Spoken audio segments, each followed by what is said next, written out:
नाज़रीन जेटिस में आपका खैर मकदम है। बुढ़ा अमरनाथ यात्रा के दूसरे जत्था में 952 यात्रियों ने बुढ़ा अमरनाथ कुंज की जियारत की। आगे देखिए हमारे नुमाइंदा जहांगीर अहमद की रिपोर्ट।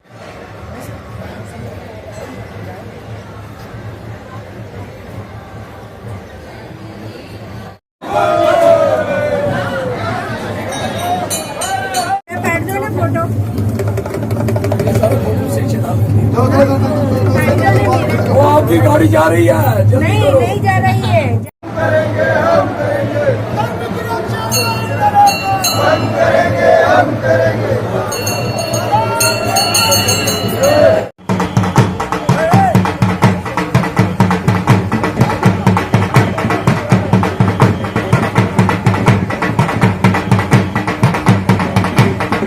लग रहा है यहाँ आके एक नया कश्मीर देखने को मिला। सब मिलजुल के बहुत अच्छे से एक दूसरे के हेल्प कर रहे हैं। दर्शन के लिए सब एक दूसरे की मदद कर रहे हैं। कश्मीरी लोग भी बहुत सपोर्ट कर रहे हैं और साथ में बहुत सारे लोग पूरे भारत से दर्शन के लिए आए हैं और बहुत श्रद्धा से लोग अपने अपने एक दूसरे की मदद करते करते दर्शन कर रहे हैं। और यहाँ का आर्मी का, लोकल पब्लिक का भी बहुत सपोर्ट है। हमें बहुत अच्छा लग रहा है और एकदम बूढ़े अमरनाथ का भी इतना ही महत्व है जितना बर्फीला अमरनाथ का महत्व है।